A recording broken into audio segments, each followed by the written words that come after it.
Selamat siang, namo buddhaya, salam sejahtera buat kita semua.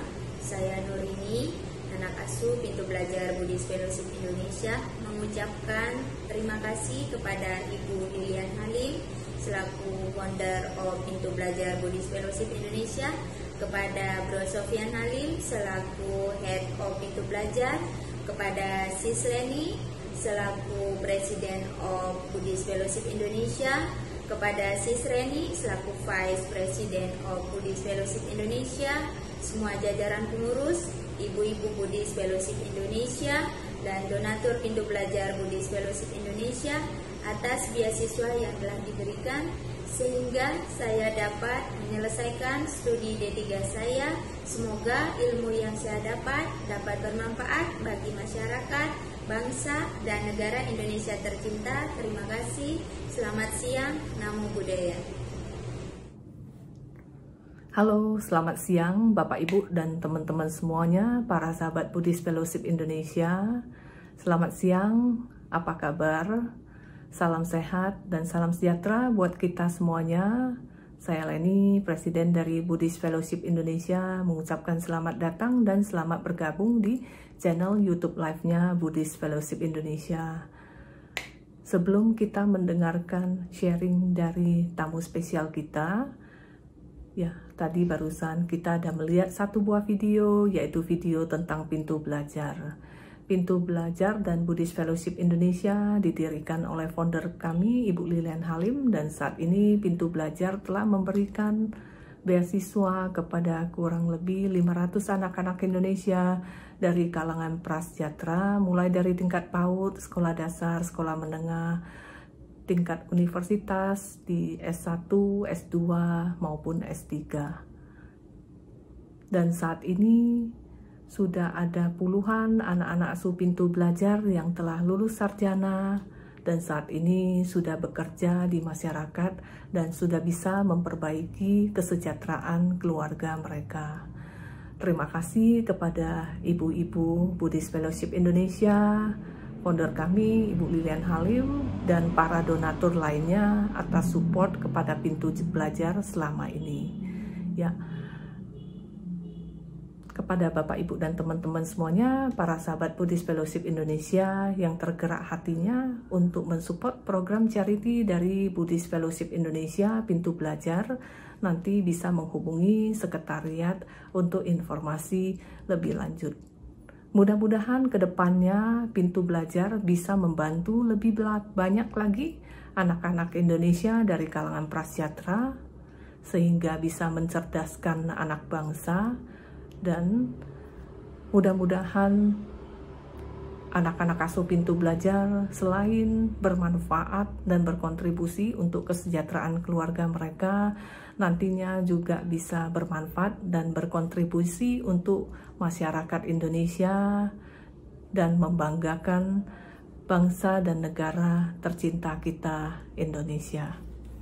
Sebelum masuk ke sesi sharing, marilah kita semuanya meluangkan waktu sejenak untuk berdoa sebagai ucapan puji syukur kita kepada Tuhan Yang Maha Esa dan Sang Tiratana, karena saat ini kita masih dapat berkumpul dalam keadaan sehat, walaupun secara virtual. Kita dapat berkumpul di siang hari yang berbahagia ini untuk nanti kita sama-sama belajar pengetahuan dari narasumber kita. Marilah kita berdoa sesuai dengan agama dan keyakinan kita masing-masing. Namo tassa bhagavato arahato sama sambuddhassa. Namo tassa bhagavato arahato sama sambuddhassa. Namo tassa bhagavato arahato sama sambuddhassa. Marilah kita lanjutkan dengan membacakan dan merenungkan core value dari Buddhist Fellowship Indonesia, supaya nilai-nilai tersebut dapat kita praktekkan dan amalkan dalam kehidupan kita sehari-hari. Sebagai Kalayanamita Buddhist Fellowship Indonesia, kami bertekad untuk menjalankan nilai-nilai berikut. 1. Respek, penuh hormat kepada Sang Tiratana, mereka yang lebih tua, guru, teman sedama, dan semua makhluk hidup demi tercapainya hubungan yang sehat dan harmonis. 2. Joyful effort, penuh semangat sukacita di dalam mencapai kesejahteraan dan keseimbangan antara fisik dan mental, keluarga dan ekonomi, interpersonal dan spiritual. 3. Integrity, menjalani hidup sesuai prinsip dan nilai-nilai kebenaran, baik melalui pikiran, ucapan, maupun perbuatan. Service, tidak mementingkan diri sendiri, melayani dengan tulus ikhlas dan sepenuh hati, demi kebahagiaan dan kesejahteraan semua makhluk. 5. Compassion, mengembangkan kebajikan dan welas asih terhadap sesama di dalam menjalani kehidupan yang tidak merugikan siapapun. 6. Learning, terus belajar dan meningkatkan kualitas diri baik secara pengertian maupun praktek dhamma demi kemajuan spiritual hingga tercapainya pembebasan sejati. 7. Self-reflection, melakukan introspeksi diri, mengembangkan kesadaran dan kebijaksanaan, penuh rasa syukur di dalam menjalani kehidupan yang penuh makna. 8. Faith, mengembangkan pandangan benar serta keyakinan yang kokoh untuk terus hidup sesuai dengan Buddha Dhamma. Halo Bapak Ibu dan teman-teman semuanya, para sahabat Buddhist Fellowship Indonesia.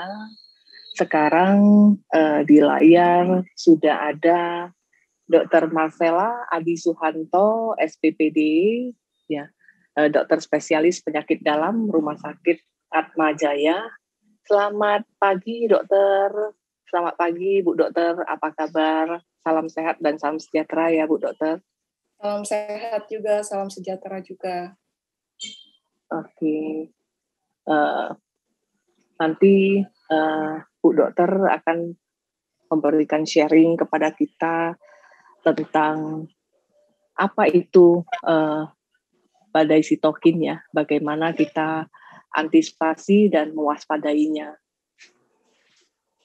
Oke, di layar satu lagi sudah ada Nurini, ya. Selamat siang Nurini, nama budaya. Siang Cik, nama budaya. Oke, ya. Nanti Nurini hari ini adalah moderator kita pada siang hari ini untuk sesi talk waspada dan antisipasi badai sitokin. Ya, Bapak Ibu dan teman-teman semuanya, tentu saja di belakangan ini kita banyak mendengar baik pada pasien COVID ya. Jadi mereka setelah sembuh atau pas lagi COVID sering kita dengar istilah badai sitokin ya, terutama yang kemarin ada di sosial media juga Mas Deddy Corbusier ya mengalami badai sitokin juga ya, mungkin karena ada selebriti kena badai sitokin, mungkin masyarakat luas banyak terdengar istilah badai sitokin. Nah, tapi untuk apa itu badai sitokin mungkin kita semuanya belum paham sepenuhnya ya. Makanya lebih jelas nanti kita akan mendengarkan penjelasan dari Dr. Marcella Adi Suhanto. Ya, tanpa bertunggu waktu berlama-lama, ya, marilah kita mengundang Dr. Marcella Adi Suhanto, SPPD, dan Nurini untuk memulai sesi talk kita, sesi talk edukasi kesehatan kita pada pagi hari ini. Ya, waktu dan tempat kita persilakan. Terima kasih. Baik, terima kasih kepada Ci Seleni atas kesempatan yang sudah diberikan. Bapak, Ibu, dan teman-teman semua, tentunya kita sudah tidak sabar lagi untuk mengenal narasumber kita.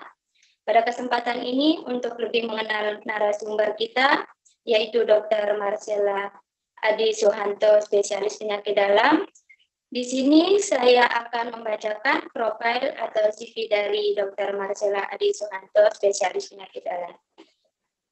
Dr. Marcella Adi Suhanto, spesialis penyakit dalam, menempuh pendidikan pada tahun 2006 sampai 2012 di Kedokteran Umum Universitas Katolik Indonesia Atmajaya Jakarta.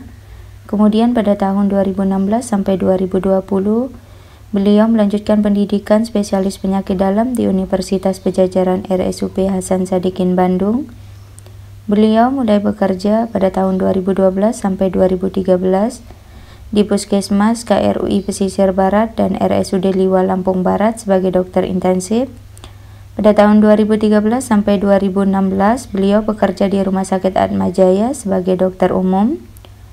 Pada tahun 2013 sampai sekarang, beliau bekerja di FK Unika Atmajaya sebagai tenaga pengajar Departemen Ilmu Penyakit Dalam. Dan pada tahun 2021 sampai sekarang, beliau bekerja di Rumah Sakit Atmajaya sebagai dokter spesialis penyakit dalam.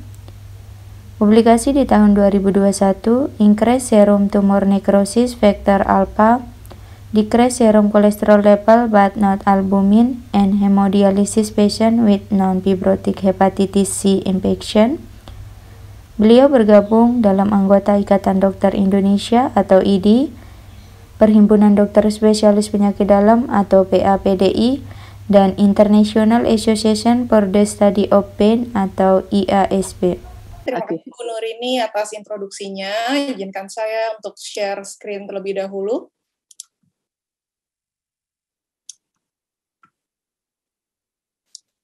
Apakah slide saya sudah terlihat dengan jelas? Sudah Bu Dokter. Ya, apakah suara saya terdengar jelas? Ya, terdengar jelas Bu Dokter. Oke, selamat pagi Bapak Ibu pemirsa Buddhist Fellowship Indonesia. Terima kasih sebelumnya saya ucapkan pada Ibu Leni untuk kesempatannya. Pada hari ini kita akan mengenal sedikit mengenai badai sitokin. Untuk materi hari ini saya berikan judul Waspada Badai Sitokin.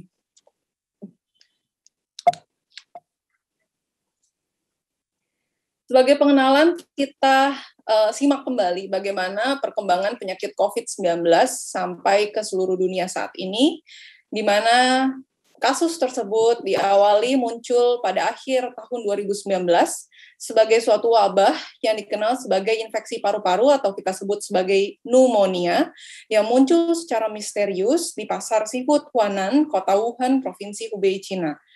Kemudian, kasus tersebut berkembang dan menyebar sampai ke daerah sekitarnya, termasuk juga negara-negara di seluruh dunia. Hingga pada tahun 2021, bulan Maret, penyakit ini muncul di Indonesia dan sempat mengalami puncaknya, yaitu bulan Juli 2021. Pada awalnya, kita terkejut. Para peneliti juga berusaha untuk mencari tahu dari mana sebetulnya asal penyakit ini. Ada beberapa teori yang mengemukakan bahwa penyakit ini disebarkan oleh binatang liar dan sebagainya, tapi Bapak Ibu sekalian tidak perlu mengkhawatirkan hal tersebut, karena justru yang harus dikhawatirkan sekarang ini adalah penyebaran antar manusia. Nah, ini yang menjadi suatu kendala karena kita sebagai makhluk sosial pasti akan berinteraksi dengan sesama manusia kita, dan sedangkan penyakit COVID-19 ini sudah menyebar dari manusia ke manusia, tidak lagi binatang ke manusia. Kalau kita boleh lihat lagi secara istilah, supaya Bapak Ibu lebih familiar ya, SARS-CoV-2 itu merupakan istilah untuk nama virusnya. Sedangkan COVID-19 adalah nama penyakitnya. Kalau kita lihat dari penamaannya, SARS-CoV-2 itu merupakan anggota dari keluarga besar virus yang kita sebut virus corona, di mana yang khas dari virus ini adalah bentuknya yang bulat dengan lapisan terluar berupa mahkota yang tersusun dari spike-spike yang berwarna pink ini, yang berfungsi untuk melekatkan dirinya ke reseptor di saluran pernafasan kita sebagai pintu masuknya penyakit COVID-19. Setelah nanti berikatan dengan saluran pernafasan kita, lalu virus SARS-CoV-2 ini akan masuk dan melalui paru-paru kemudian ke seluruh tubuh kita melalui peredaran darah. Oke, saya lanjutkan ya. Ya. Jadi, untuk gambaran, mungkin Bapak Ibu sebagian ada yang skeptik ya, berpikir, loh, saya tidak melihat SARS-CoV-2-nya, saya tidak tahu itu sosok seperti apa. Ya, memang tidak bisa dilihat dengan kasat mata karena ukurannya yang sangat kecil. Bila diilustrasikan melalui gambar ini, gambar yang di sebelah kanan itu adalah besar rambut, human hair.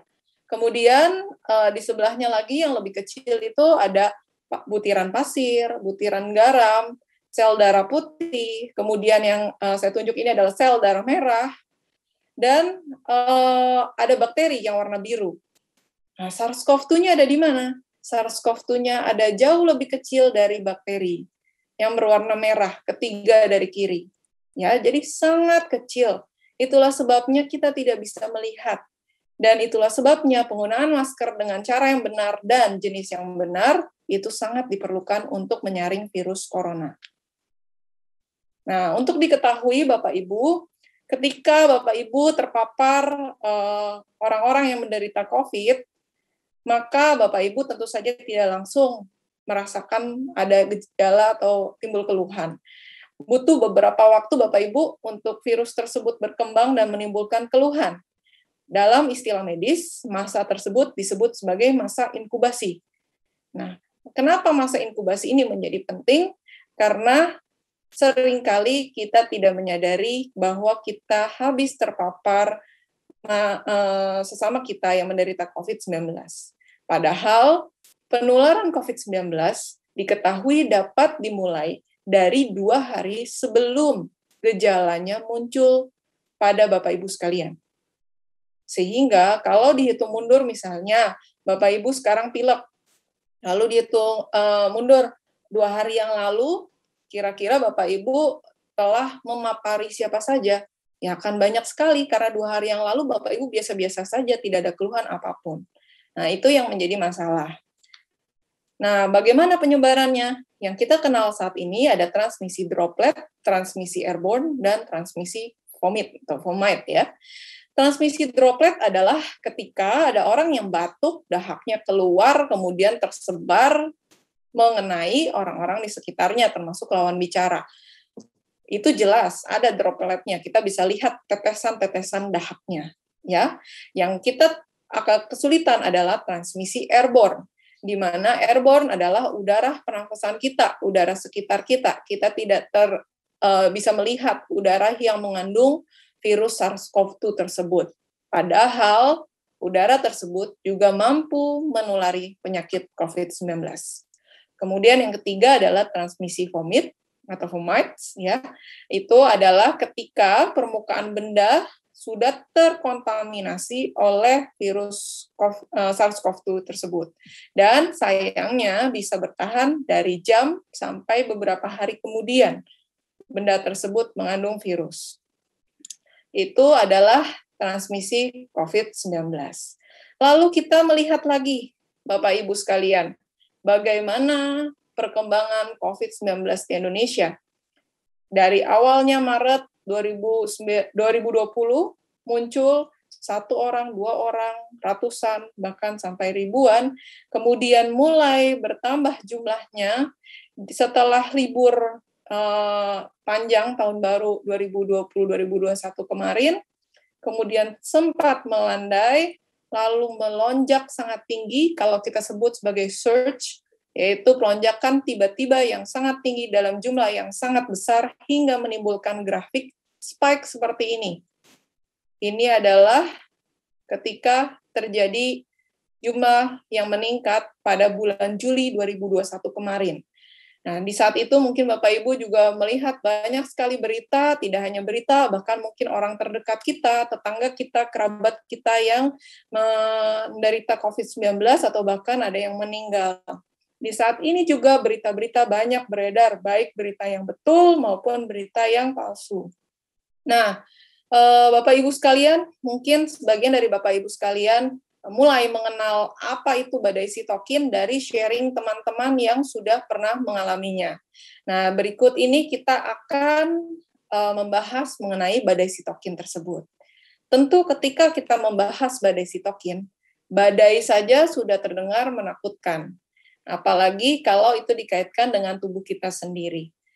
Mengapa menakutkan? Karena badai sitokin ini terjadi ketika COVID-19 yang kita derita masuk ke dalam derajat yang berat, di mana akan terjadi gangguan paru-paru yang berat dan organ-organ yang lain yang dapat meninggalkan bekas yang menetap. Pada akhirnya, kita yang menderita tersebut belum tentu bisa pulih sempurna, sehingga bisa menimbulkan gejala sisa yang menyebabkan kita tidak bisa seproduktif sebelumnya. Bahkan menurut para ahli kesehatan dunia, angka kematian karena COVID-19 justru banyaknya karena badai sitokin tersebut. Jadi mungkin Bapak Ibu sering mendengar ada yang meninggal si A, si B, padahal hasil swabnya sudah negatif. Lalu kita mundur sedikit, karena ada istilah sitokin, mungkin sebagian Bapak Ibu belum familiar atau bahkan belum mengetahui apa itu sitokin. Sitokin adalah protein dari kekebalan tubuh kita yang berfungsi mengatur interaksi antar sel radang. Sel radang adalah bagian sel darah putih kita yang berfungsi seperti tentara di dalam badan kita. Jadi karena seperti tentara, dia ada batalion-batalionnya ya. A, B, C, ada macam-macamnya dengan peran masing-masing. Yang kita sebut ada sel T, sel B, monosit, makrofag. Nah, sitokin itu termasuk berperan untuk interaksi semua sel tersebut. Lalu, apa itu badai sitokin? Kalau Bapak Ibu rajin membaca, mungkin Bapak Ibu akan mendengar istilah lain, seperti sindrom sitokin release atau sindrom badai sitokin. Itu merupakan istilah untuk mewakili suatu respon di dalam kekebalan tubuh kita yang sangat berlebihan, sehingga bukannya melindungi tubuh kita sebagai tujuan awalnya terjadi reaksi radang, tetapi juga merusak organ-organ tubuh kita dan bahkan bisa menimbulkan kematian. Pada dasarnya, badai sitokin itu tidak hanya disebabkan oleh COVID, oleh SARS-CoV-2, tapi juga disebabkan oleh penyakit-penyakit lain. Dan badai sitokin ini bukan istilah baru sebetulnya. Istilah yang lama, kalau dari medis pasti kita sudah sering mendengar untuk kasus-kasus yang lain. Tapi dalam konteks pandemi saat ini, maka kita akan spesifik membahas badai sitokin yang disebabkan oleh virus SARS-CoV-2.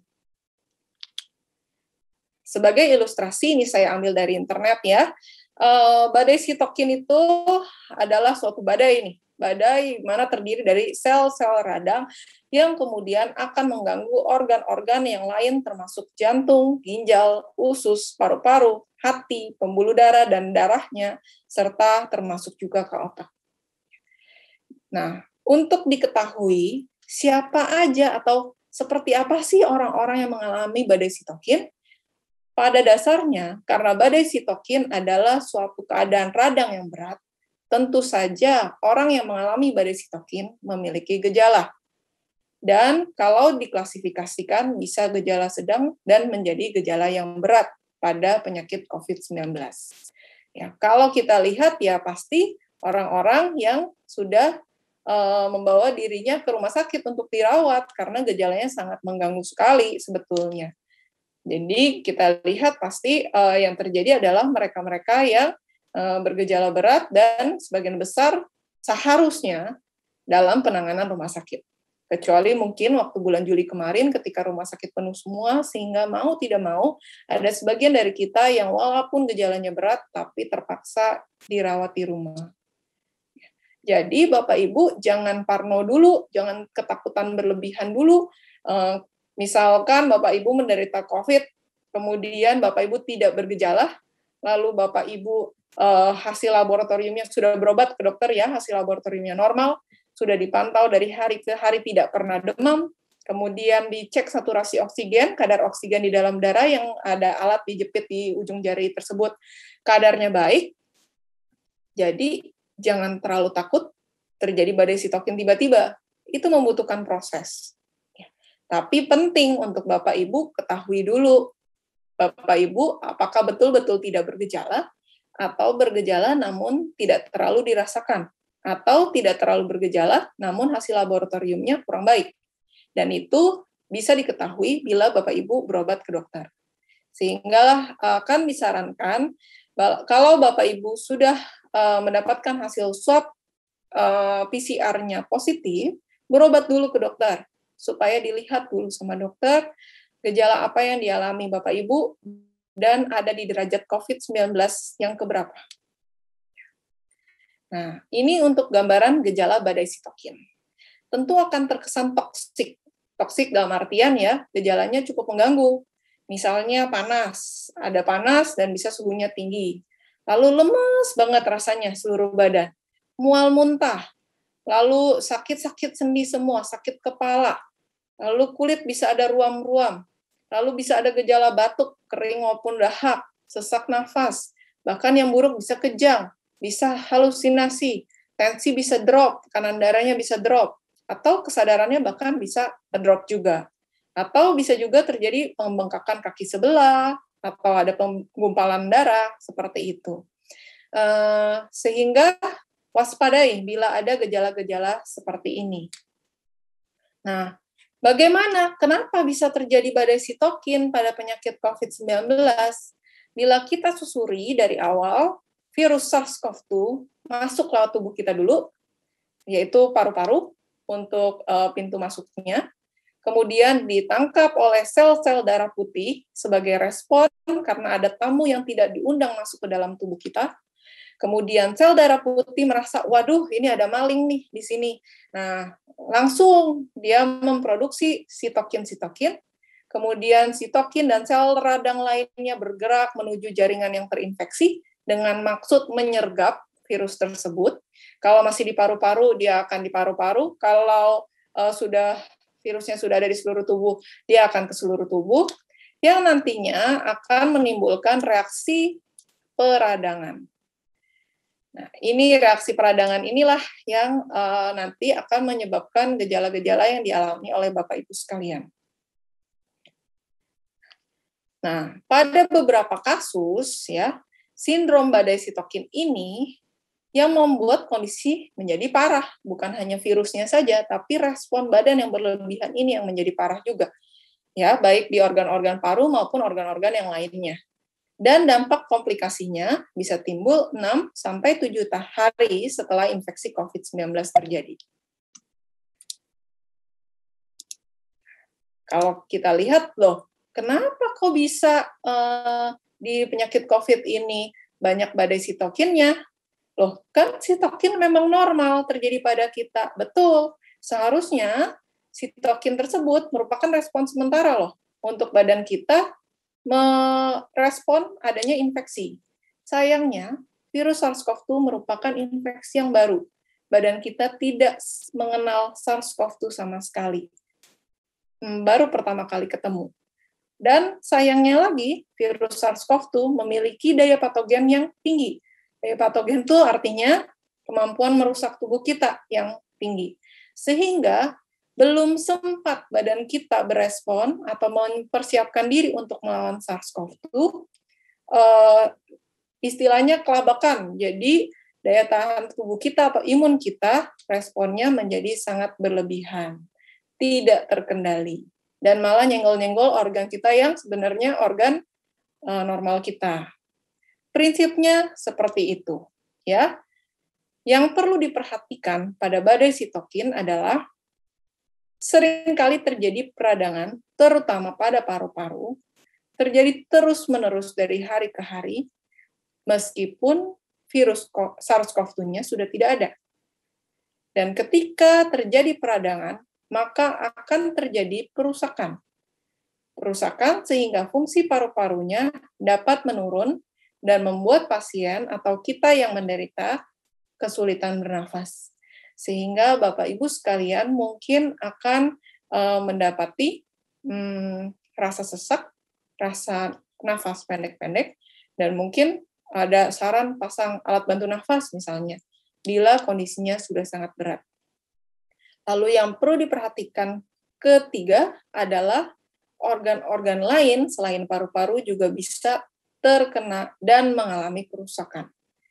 Misalkan pada jantung bisa ada miokarditis, kita bilang, ginjal, acute kidney injury, hati, acute ischemic liver, otak encephalitis, dan berbagai organ lainnya yang sering kita rangkum ke dalam istilah multiple organ dysfunction syndrome atau MODS. Itu adalah istilah untuk medis ya, yang nantinya karena organ-organ tersebut semua mengalami kerusakan akan menimbulkan kematian. Lalu, bagaimana kita menyikapinya? Pemeriksaan apa yang diperlukan? Sebetulnya, kalau saran saya pribadi, cara menyikapi yang terbaik adalah berobat.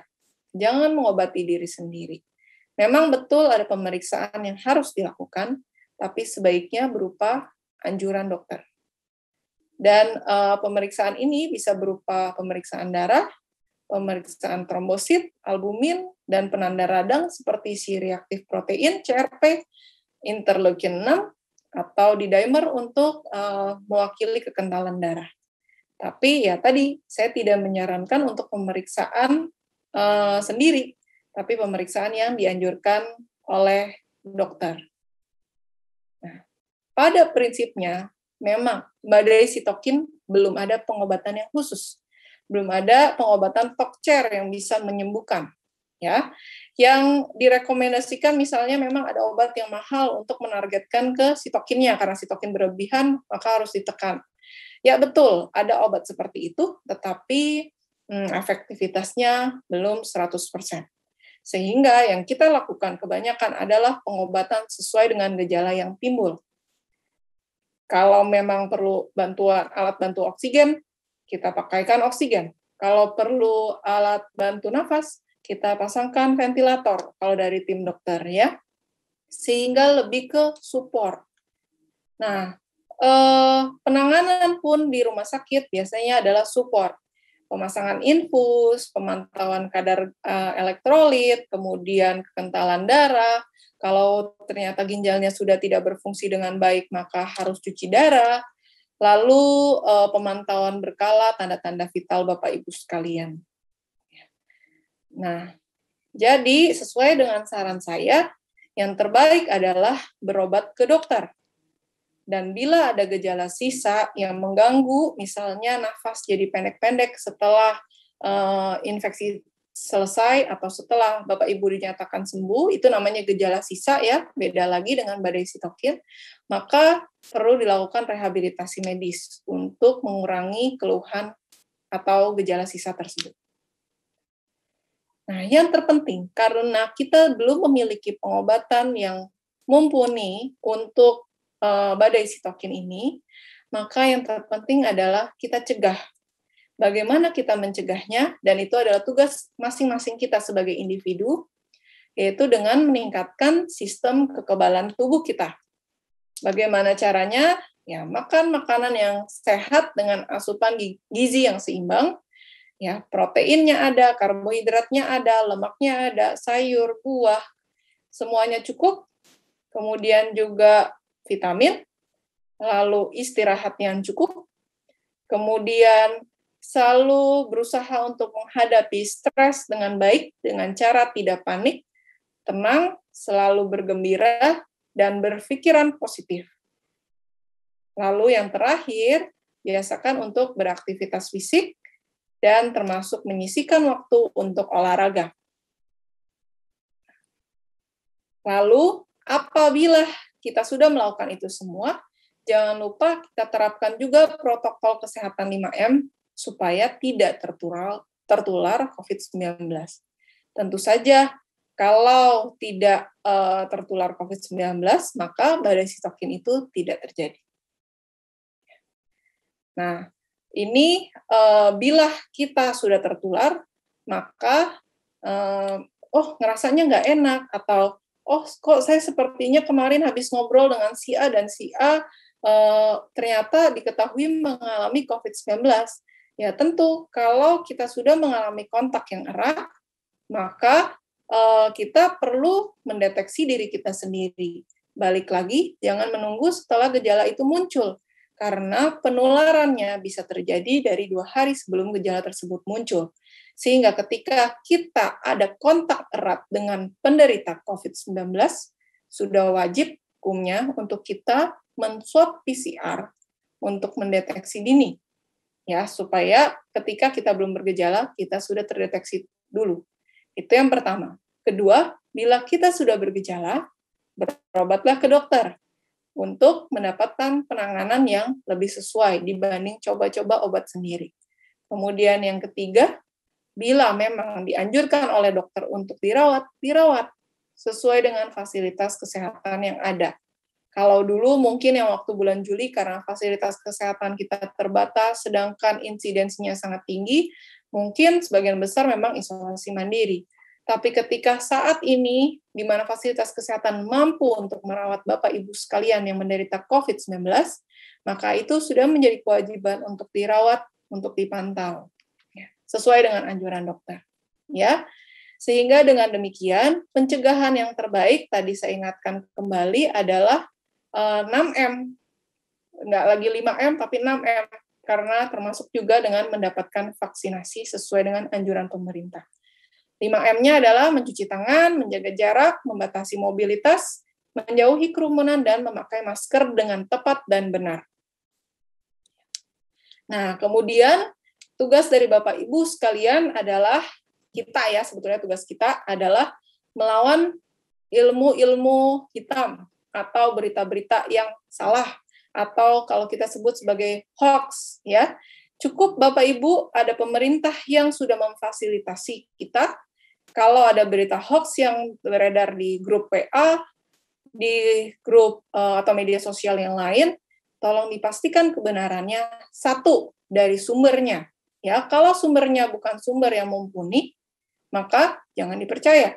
Kemudian yang kedua, kalau mau tahu itu hoax atau enggak, silakan buka di covid19.go.id, di situ pemerintah sudah memberikan forum. Biasanya bila ada yang heboh, yang kemungkinan salah, maka pemerintah upload di sini untuk menjelaskan bahwa ini misalnya berita benar atau berita tidak benar. Ya, banyak sekali hoax-hoax yang terjadi yang menimbulkan Bapak Ibu sekalian jadi bingung. Tentu bingung, saya maklum akan hal itu. Kemudian malah jadi ngikutin yang lebih ribet daripada seharusnya, dan malah ikut menyebarkan. Jadi itu bagian dari pencegahan kita untuk terhindar dari COVID-19 dan juga pada akhirnya terhindar dari menderita badai sitokin. Sebagai kesimpulan, Bapak Ibu sekalian, badai sitokin sangat membahayakan. Tentu sangat membahayakan karena merusak organ dan dapat menimbulkan kematian.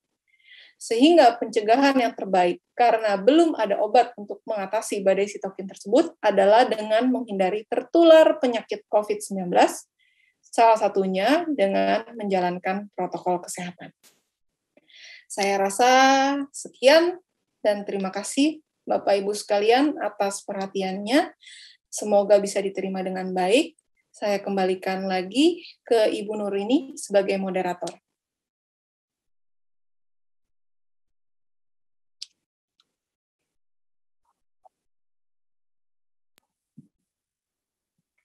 Baik, terima kasih saya ucapkan kepada Dr. Marcella STPD atas materinya. Sangat menarik sekali dan sangat bagus sekali, terutama buat kita yang belum terlalu dalam mengetahui apa itu sih sebenarnya badai sitokin. Sebelum sesi tanya jawab, sekali lagi saya persilahkan kepada Bapak Ibu dan teman-teman, bagi yang memiliki pertanyaan bisa langsung memberikan pertanyaan di live chat YouTube Live Buddhist Fellowship Indonesia. Baik dokter, terkait dengan badai sitokin, di sini saya memiliki pertanyaan, apakah ada pemeriksaan yang khusus terkait badai sitokin? Contohnya kalau misalkan COVID-19 ya dokter, itu kan PCR. Spesifiknya PCR. Nah, kalau badai sitokin ini, apakah ada pemeriksaan yang khusus, dok? Seperti itu. Ya, terima kasih Bu Nurini untuk pertanyaannya. Belum ada satu pemeriksaan untuk mewakili kalau ini ya terjadi badai sitokin atau tidak. Tapi lebih kepada kita memeriksa beberapa hal, nanti ada scoringnya sendiri untuk dokter, memeriksa tanda-tanda radang, Seperti parameter yang tadi saya bilang, ada CRP, pemeriksaan D-dimer, interleukin 6, pemeriksaan sel darah putih, dan lain-lainnya. Jadi butuh beberapa data yang digabungkan menjadi satu untuk akhirnya kita menarik kesimpulan bahwa pasien tersebut atau orang sakit tersebut menderita badai sitokin.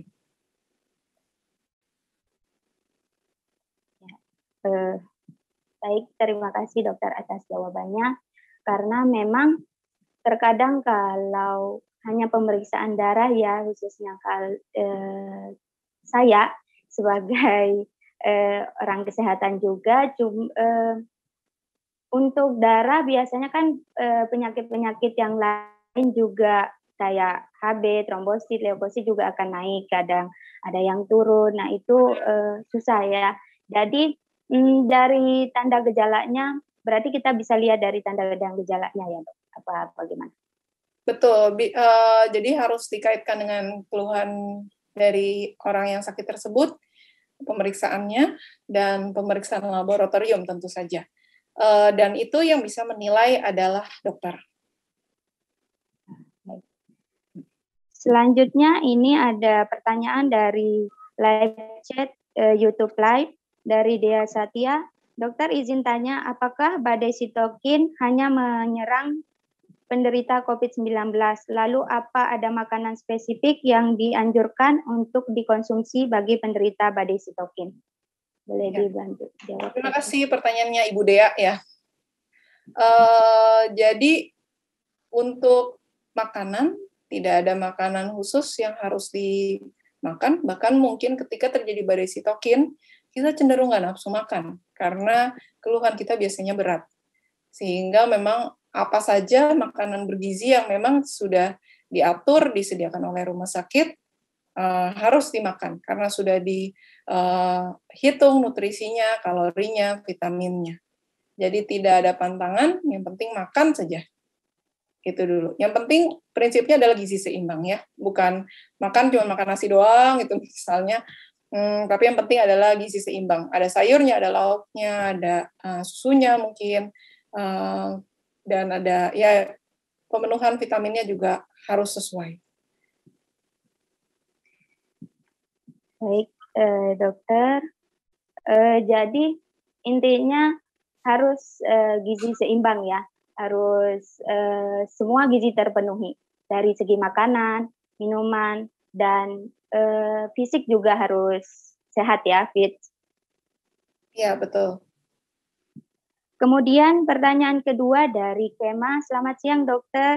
Dokter, berapakah atau berapa hari sekali kita minum vitamin Fit C1000 yang baik supaya tidak kelebihan minum dan dapat menimbulkan badai sitokin ini? Terima kasih. Terima kasih Kema ya. Vitamin C itu sebetulnya kalau kita orang sehat tidak ada anjuran yang untuk wajib untuk minum vitamin C, karena pada akhirnya bila kita makan sayur-sayuran dan buah-buahan yang cukup 3 porsi sehari, seharusnya kebutuhan vitamin C itu terpenuhi. Sayangnya dalam kehidupan perkotaan yang mana sangat sibuk, sehingga sayur-sayuran dan buah-buahan tidak rutin untuk dimakan atau diminum. Bila itu terjadi, memang perlu suplemen tambahan, boleh cukup untuk 500 mg sehari itu bisa. Tapi beda konteksnya bila kita mengalami infeksi COVID. Maka yang dianjurkan adalah dosis yang lebih tinggi, bisa 1.500 sampai 2.000 mg per hari. Nah, dalam konteks sakit. Jadi kalau sudah tidak sakit, maka turun lagi penggunaan vitamin-vitamin tersebut. Bahkan mungkin kalau kita yakin gizi kita cukup, ya tidak perlu minum vitamin C terus-menerus. Baik, terima kasih dokter. Selanjutnya ada pertanyaan dari Gun. Selamat siang Dr. Marcella. Apakah semua orang memiliki potensi untuk kena badai sitokin? Dan apakah badai sitokin ini dapat menyerang semua umur? Ya, terima kasih pertanyaannya, Bapak atau Ibu Gun ya. Jadi, berdasarkan studi, memang badai sitokin itu banyak terjadi pada orang-orang yang satu, usia lanjut, 2, menderita penyakit kronik seperti darah tinggi, jantung, diabetes, gula, dan lain sebagainya. Tapi pada kenyataannya, walaupun kita bilang mereka yang berusia lanjut atau yang memiliki penyakit kronik memiliki kemungkinan peningkatan badai sitokin, tapi bukan berarti, jangan dibalik ya statementnya, bukan berarti orang sehat tidak bisa menderita badai sitokin. Bukan berarti orang muda tidak punya penyakit apapun tidak bisa mengalami badai sitokin. Dan untuk saat ini, belum ada yang tahu alasannya. Mengapa ada orang-orang tertentu yang tidak masuk kriteria tua, tidak masuk kriteria dengan penyakit kronik, tapi juga bisa menderita badai sitokin, bahkan ada yang meninggal. Mungkin kita mendengar ada tetangga kita baru umur 30, nggak ada keluhan apa-apa, tapi akhirnya meninggal, misalnya kata dokter, karena badai sitokin, seperti itu. Jadi, sebagian besar masih belum kita ketahui secara pasti apa yang menjadi faktor risiko hingga seseorang ada yang mengalami badai sitokin dan orang lainnya tidak mengalami badai sitokin tersebut. Baik, dokter. Untuk penjelasannya, mungkin teman-teman cukup antusias sekali, banyak pertanyaan. Dokter, apakah ada tanda gejala yang khas ya dengan terkait badai sitokin ini? Untuk tanda dan gejala yang khas sebetulnya serupa dengan keluhan dari COVID-19 itu sendiri. Jadi yang tadi sesak berat, keadaan yang berat-berat ya, sesak berat, lelah, kelemahan umum, bahkan bisa kejang, bisa penurunan kesadaran. Tapi yang jadi masalah adalah bukan ketika itu terjadi. Tapi yang kita harapkan adalah sebelum itu terjadi, kita sudah bisa mendeteksinya. Karena ketika misalnya kita masih di rumah, tadinya isolasi mandiri, lalu kemarin-kemarin sesak kita biarin aja, sekarang sesaknya udah berat, ya di saat itu tiba ketika baru dibawa ke rumah sakit tentu sudah terlambat. Pasti di IGD pun Bapak Ibu kalau misalnya ada pasien yang dalam keadaan sakit berat seperti itu, penanganannya, kemudian angka kesembuhannya akan menjadi lebih kecil.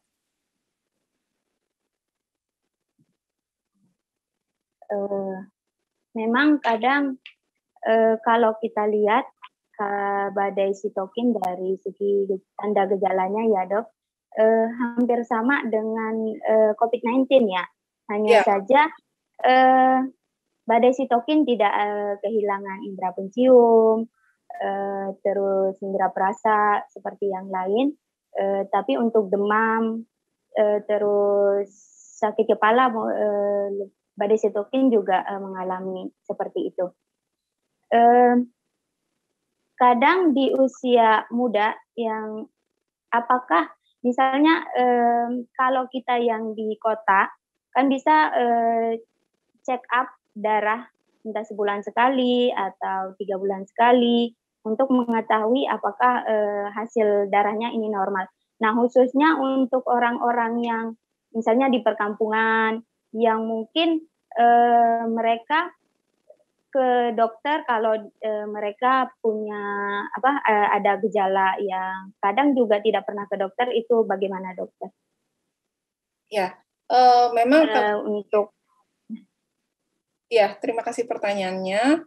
Memang akan lebih sulit ya Ibu Nurini bila di fasilitas yang tidak bisa memeriksakan darah yang lebih lanjut, walaupun memang kembali lagi tidak ada satupun pemeriksaan darah yang langsung bisa menyimpulkan adanya badai sitokin. Jadi kembali pada daerah-daerah atau rumah sakit atau pusat pelayanan kesehatan yang fasilitasnya terbatas, maka kita biasanya akan menilai secara klinis saja keluhan, pemeriksaan fisik, keadaan umum dari pasien tersebut. Kalaupun kita menyimpulkan itu badai sitokin, toh juga pengobatannya adalah pengobatan yang bisa dilakukan adalah terutama pengobatan suportif. Karena pengobatan tadi seperti anti-interleukin 6 misalnya atau penekan sitokin misalnya, itu lebih sulit untuk didapatkan pada pelayanan kesehatan yang fasilitasnya terbatas. Lalu tadi ada pertanyaan yang belum saya jawab mengenai penyebab badai sitokin tadi ya. Tidak selalu hanya COVID-19. Seperti dalam presentasi saya tadi, banyak sebetulnya sebelum ada SARS-CoV-2, penyakit-penyakit lain, termasuk salah satunya kanker pun, dan penyakit infeksi lainnya bisa menimbulkan badai sitokin. Jadi badai sitokin bukan hanya punyanya COVID-19. Baik, dokter. Di sini di live chat YouTube Live sudah ada pertanyaan dari Valen. Dok, apakah perbedaan badai sitokin sama dengan hypoxia? Ya, terima kasih Bu Valen. Badai sitokin adalah judul besar. Judul besar untuk menggambarkan bahwa reaksi radang di dalam kita itu berlebihan.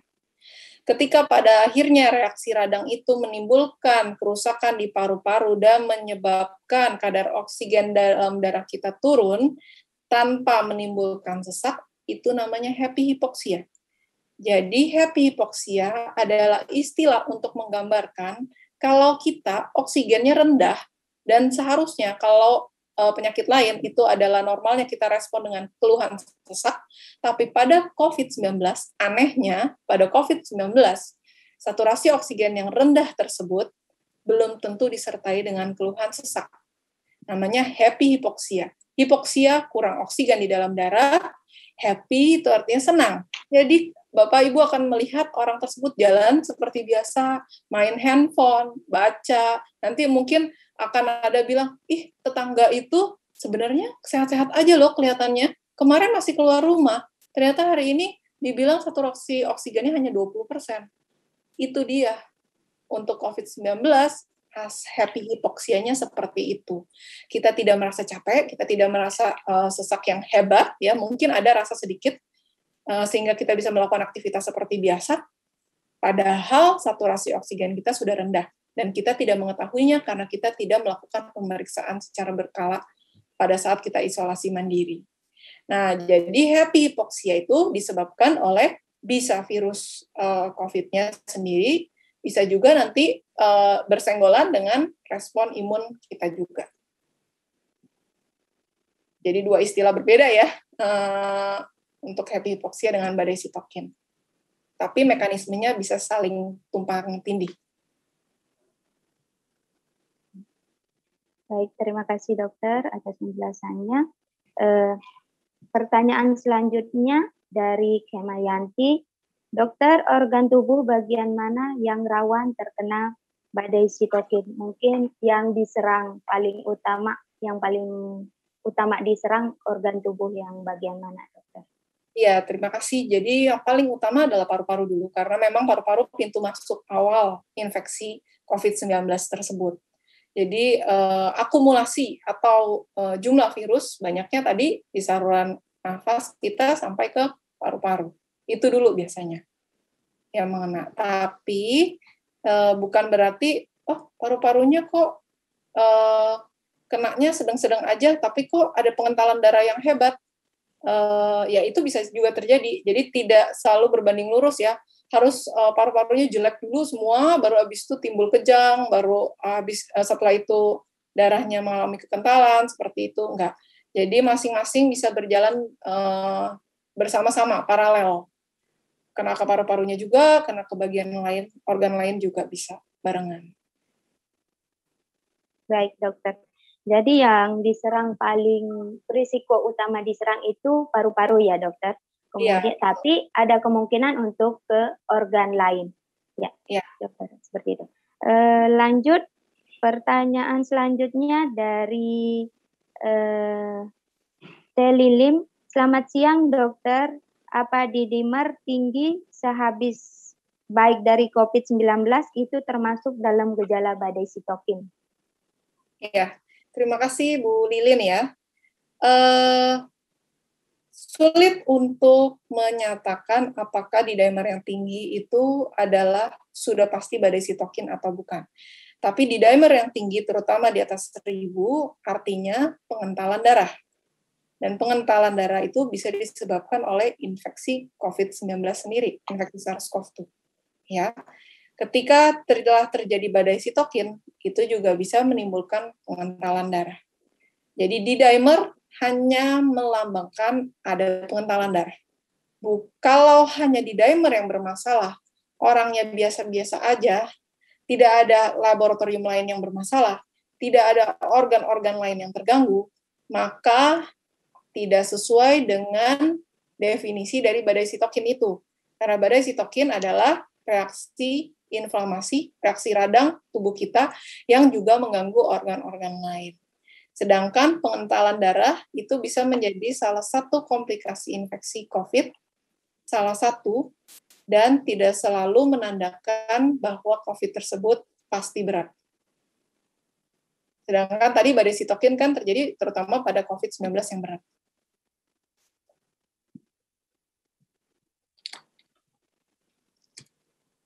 Baik, dokter. Jadi D-dimer itu hanya untuk membuktikan bahwa terjadi pengentalan darah ya, dokter? Ya, betul. Nah, seperti tidak sering kita, terutama saya, menjumpai bahwa orang-orang itu terkadang positif COVID bisa berkali-kali tuh, dok. Sekarang positif, nah jeda sebulan dia positif lagi, terus bisa 3-4 kali kadang terkena COVID-19 tapi tidak memiliki gejala sama sekali. Nah itu apakah untuk si badai sitokin apakah beresiko apa bagaimana, dokter? Oke, terima kasih pertanyaannya. Jadi ini ada 2 jawaban yang akan saya jawab ya. Yang pertama adalah infeksi COVID berulang-ulang itu bisa saja terjadi. Apalagi kalau tidak ada keluhan ketika terkena. Karena biasanya antibodi yang terbentuk juga tidak tinggi. Biasanya mereka yang bergejala, antibodinya juga akan tinggi. Karena sesuai ya, virusnya banyak, nimbulin gejala, menimbulkan respon dari sel darah putih kita, maka membentuk daya tahan tubuh yang tinggi juga. Walaupun memang tidak ada patokan seberapa ringan gejalanya, timbul antibodi setinggi apa. Belum ada penelitian yang mengarahkan ke arah sana. Itu yang pertama. Kedua, dengan terjadi infeksi COVID-19 berulang-ulang, tidak menggambarkan apapun. Yang pasti adalah memang terpapar berulang-ulang, berarti kemudian protokol kesehatannya tidak dijalankan dengan baik, sehingga bisa tertular berkali-kali, gitu ya. Kemudian yang ketiga, badannya juga antibodinya belum terbentuk dengan baik, itu. Nah, sehingga tidak juga berkaitan dengan apakah beresiko terjadi badai sitokin atau tidak. Jadi bukan berarti misalnya, kalau misalnya saya hanya OTG aja, asimptomatik ya kalau kita bilang sekarang, tidak bergejala, artinya saya sehat dong, berarti saya keren nih, saya sehat banget. Tidak ada penelitian yang menyimpulkan bahwa orang yang tidak bergejala itu artinya pasti fit, kemudian boleh jalan-jalan kemana aja tanpa melakukan protokol kesehatan dengan benar. Tidak. Karena ada kalahnya pasti badan kita akan ngedrop. Sehingga walaupun pernah terkena dengan gejala atau tanpa gejala, kita tetap harus hati-hati. Dengan tidak ada gejala, kita boleh bersyukur. Saat kita ketularan COVID, daya tahan tubuh kita lagi cukup. Itu saja. Tapi bukan berarti, saya nih manusia hebat nih, nggak akan kena COVID-19 nih kelihatannya. Bukan seperti itu parameternya. Ya, begitupun dengan badai sitokin. Jadi bisa saja, dan pernah terjadi, ada orang yang pertama, kena infeksi yang pertama, gejalanya ringan. Karena infeksi yang kedua, gejalanya berat sehingga timbul badai sitokin. Kenapa itu bisa terjadi? Belum ada yang tahu. Baik. Dokter, terima kasih atas jawabannya. Pertanyaan selanjutnya dari Lili Sumawarwi. Dokter, berapa persen kemungkinan pasien survive melewati badai sitokin ini? Kalau berapa persennya, belum ada angka yang persis bisa menyimpulkan, karena penelitian masih berjalan. Tapi kalau ditanyakan angka kematian tinggi, angka kematiannya tinggi. Karena balik lagi, badai sitokin itu bisa terjadi pada orang yang mungkin organ-organnya sebetulnya masih baik ya. Jadi hanya terguncang karena COVID-19-nya. Bukan dalam keadaan organ yang sudah rapuh, misalnya karena sudah menderita diabetes jangka lama misalnya. Jadi angka itu belum muncul, belum ada berapa persen angka keselamatan badai sitokin, belum ada. Baik dokter, pertanyaan selanjutnya sangat antusias sekali ya dokter. Pertanyaannya banyak. Dari Bapak Gun, selamat siang Dokter Marcella. Jika orang yang sudah pernah terkena badai sitokin, apakah masih bisa terkena untuk kedua kalinya? Seperti itu dokter. Ya, terima kasih Bapak Gun. Bisa saja, jadi tidak menutup kemungkinan untuk tidak terkena lagi. Jadi itu kan hanya sebuah respon peradangan badan ya. Jadi jujur, karena ini baru 1-2 tahun berjalan, maka para peneliti pun masih mengobservasi. Dan ketika ada yang mengalami badai sitokin dan puji Tuhan misalnya survive, ya bukan nggak mungkin memang bisa menderita lagi penyakit COVID-19 dengan derajat yang berat. Tapi sampai saat ini jarang terjadi kasusnya, dan semoga tidak terjadi di antara kita semua.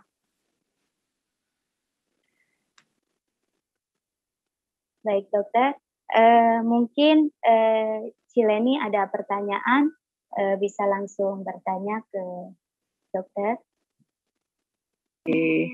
Ya, terima kasih Sis Nureni, terima kasih penjelasan yang sangat bagus sekali Dokter Marcella Adi Suhanto. Ya, Bu Dokter, itu tadi sudah banyak sekali pertanyaan ya, sudah menjawab sebagian besar pertanyaan-pertanyaan yang masih ada dalam pikiran kita semua ya. Jadi yang masih ragu dan lain-lain sudah terjawab sebagian. Terima kasih Bu Dokter. Nah, Bu Dokter, jadi kalau misalnya ya, para tenaga kesehatan nakes ya, mungkin hoki ya sudah pada dapat booster yang ketiga ya Bu Dokter ya. Jadi Sis Nureni juga ya, Sis Nureni kebetulan di Mayapada Hospital sebagai perawat ya, Sis Nur ya. Jadi sudah dapat booster juga ya. Sudah. Ya. Nah, apakah misalnya kalau udah dapat booster itu berarti sudah kebal nih sama badai sitokin, sudah aman nggak terkena badai sitokin? Ya, terima kasih Bu Leni pertanyaannya. Jadi memang kita tidak bisa mengharapkan 100% terlindungi dari badai sitokin. Atau sebelum jauh-jauh ke badai sitokin adalah terlindungi dari terkena COVID-19. Jadi dengan adanya booster adalah salah satu usaha kita untuk memperkecil kemungkinan tertular. Kalau ditanyakan adalah kepastian 100% atau 0%. Dan di dalam dunia kedokteran tidak ada yang pasti. Hanya bisa memperkecil kemungkinan. Jadi kalau ditanyakan booster memperkecil kemungkinan terkena COVID-19 yang berat, ya vaksin pun tanpa booster sudah membantu kita untuk memperkecil kemungkinan tersebut. Jadi jangan berkecil hati, yang lain udah 3 kali booster nih, udah 3 kali suntik, saya baru 1 kali, 2 kali. Enggak, apapun itu, intinya kan pengenalan. Tadi seperti prinsip badai sitokin, kenapa jadi heboh badan kita adalah salah satunya karena belum pernah ketemu dengan SARS-CoV-2 ini. Jadi panik, istilah gitu, badan kita panik. Nah, dengan memberikan vaksin 1 kali, 2 kali, 3 kali, kita memperkenalkan secara lebih sopan. Supaya badan kita tahu ada sesuatu yang namanya SARS-CoV-2. Oke. Berarti SARS-CoV-2 ini, COVID-19 ini, dan mutasi-mutasinya serta perkembangannya ini masih berjalan terus diteliti karena hal yang baru ya Bu Dokter ya, masih belum Pengobatannya pun belum ada sesuatu yang fix, yang mengklaim bahwa dengan ini sembuh, masih berjalan terus ya penelitiannya ya. Jadi apa yang saya katakan hari ini pun bisa saja besok, lusa, seminggu lagi ada perubahan, ada revisi, ada apa. Jadi berbeda. Makanya harus update dengan sumber yang terpercaya. Nih. Oke. Ya, ada pertanyaan lagi Bu Dokter. Bu Dokter, nah kalau misalnya seseorang yang terjangkit SARS-CoV-2 atau COVID-19, nah sehabis sembuh, mungkin dicek di laboratorium, di dimernya tinggi, misalnya di atas 1100 ya. Nah, apakah seseorang itu harus mengkonsumsi pengencer darah, Bu Dokter? Ya, jadi ini mungkin di luar dari judul kita ya.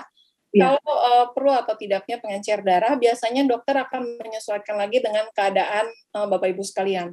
Ada penyakit yang menyertai atau tidak, ada keluhan tambahan atau tidak, karena itu berhubungan dengan 1, perlu atau tidaknya pengencer darah, 2, jenis pengencer darah apa yang diberikan yang cocok untuk Bapak Ibu sekalian, 3, dosisnya berapa. Jadi balik lagi, kita tidak bisa berpatokan hanya dengan angka. Misalnya Bapak Ibu mau, saya kebetulan ngecek sendiri di atas 1000. Ya udah, tetangga sebelah baru minum obat pengencer darah A gitu. Jadi ikutan minum pengencer darah A. Hati-hati Bapak Ibu sekalian, saya pesankan jangan sembarangan untuk minum pengencer darah sendiri karena resikonya adalah perdarahan. Jadi dokter pun ketika memutuskan untuk memberikan pengencer darah, kita dengan banyak pertimbangan.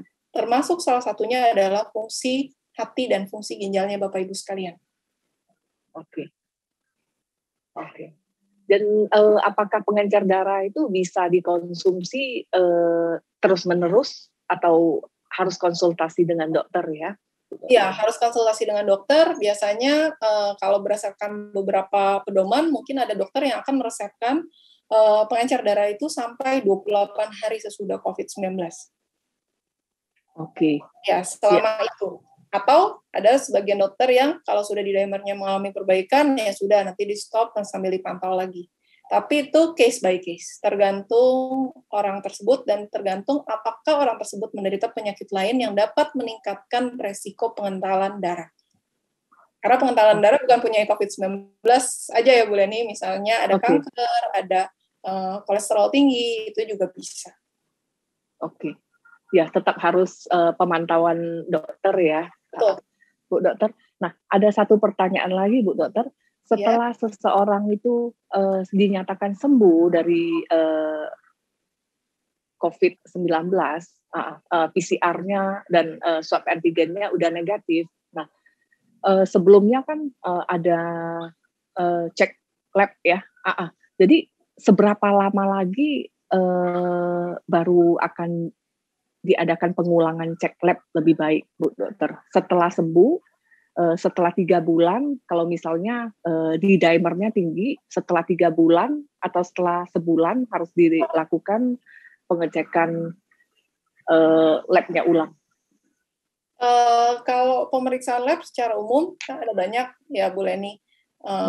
CRP pun, interleukin pun, fungsi ginjal, hati pun, itu adalah pemeriksaan lab darah. Biasanya kalau dalam hasil yang normal, di akhir setelah PCR negatif, maka tidak kita ulang lagi pemeriksaannya. Tapi untuk di dimer, kalau kita membicarakan konteks di dimer, bila di dimernya bermasalah, ya biasanya kita mungkin perlu pemantauan seminggu kemudian, 2 minggu, atau bahkan sebulan, sesuai dengan apa yang kita mau pantau. Jadi seandainya kita, pada orang ini misalnya cukup perlu 28 hari, tidak perlu dipantau lagi di dimernya, bisa saja seperti itu, tapi tergantung dokternya. Karena dokternya nanti akan menyesuaikan keadaannya, seberapa perlu pemantauan di dimer tersebut. Apakah memang, kan bisa aja angkanya 10.000, bisa loh, ada orang-orang tertentu yang angkanya 10.000. Tentu pasti pemantauannya harus lebih ketat, daripada orang yang angkanya 600. Oke. Ya, jadi tidak ada patokan resmi ya, seminggu, 2 minggu, atau berapa, atau di tempat mana gitu, nggak ada. Oke, terima kasih Bu Dokter. Oke, sekian pertanyaan dari saya. Mungkin dari floor juga sudah tidak ada ya, Sis Nurini ya, karena berhubung waktu kita juga terbatas ya. Oke. Bu Dokter, terima kasih atas sharingnya hari ini, sangat bermanfaat sekali buat kita semua yang konotasinya masih awam ya. Kita hanya tahu istilah badai sitokin, tapi dalam-dalamnya kita kurang paham ya. Hanya tahu judulnya saja, tapi seperti apa kita belum paham. Hari ini sangat membuka wawasan kita semuanya, ya, menambah pengetahuan. Ya, mudah-mudahan ini bisa membawa berkah dan manfaat untuk kita semua, para sahabat Buddhist Fellowship Indonesia dan masyarakat Indonesia, supaya kita mempunyai kesadaran untuk hidup sehat ya, sehingga bisa terhindar dari infeksi virus maupun penyakit-penyakit lainnya. Terima kasih juga Sis Nurini yang sudah meluangkan waktunya untuk membantu kegiatan Pintu Belajar Buddhist Fellowship Indonesia sebagai moderator pada siang hari ini. Ya, ini ada sedikit apresiasi buat Bu Dr. Marcella Adi Suhanto SPPD. Ya, kita berikan secara virtual terlebih dahulu ya. Nanti kita akan kirimkan ke rumah. Ya, oke. Kita dokumentasikan satu ya Bu Dokter ya. Ya, terima kasih Bu Leni. 1, 2, 3. Oke, yang tanpa plakat satu ya.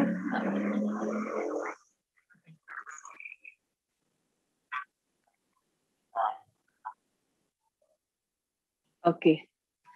Ya, mungkin sebelum kita mengakhiri sesi ini, Bu Dr. Marcella bisa memberikan sedikit pesan-pesan singkat aja buat kita semua dan masyarakat Indonesia, bagaimana untuk mengantisipasi dan mewaspadai badai sitokin ini. Mungkin pesan-pesan singkat aja supaya kita semua dan masyarakat Indonesia bisa lebih mengingatnya. Terima kasih Bu Dokter. Ya, baik, terima kasih Bu Leni. Bapak Ibu sekalian, dengan kesempatan ini saya berharap Bapak Ibu sekalian bisa mengenal lebih jelas apa itu badai sitokin dan bisa menyikapinya secara baik. Badai sitokin tidak selalu terjadi pada pasien dengan COVID-19, sehingga Bapak Ibu tidak perlu terlalu paranoid alias ketakutan berlebihan. Tapi yang perlu dilakukan adalah mencegah terjadinya COVID-19 dengan menjalankan protokol kesehatan 5M, selalu menjaga kesehatan dengan makan makanan yang bergizi dan berolahraga, selalu menerapkan kehidupan yang sehat dengan hati yang bergembira. Semoga dengan demikian, Bapak Ibu sekalian bisa menjalani kehidupan ini walaupun pandemi, terlepas dari stres, dan bisa menikmati keseharian dengan penuh berkat. Selalu hadapi segalanya dengan proporsional, jangan terlalu terpercaya dengan berita-berita palsu atau hoax, dan selalu mengkritisinya, mencari berita yang baik dari sumber yang baik. Saya rasa sekian kata penutup dari saya, Bu Leni. Semoga bisa menjadi kesimpulan dari pertemuan kita hari ini. Terima kasih Bu Dokter, terima kasih Sis Nurini, terima kasih Bapak Ibu dan teman-teman semuanya. Sampai ketemu lagi di channel YouTube Live Buddhist Fellowship Indonesia di kesempatan berikutnya. Terima kasih semuanya, bye-bye. Terima kasih Bu Leni, Bu Nurini.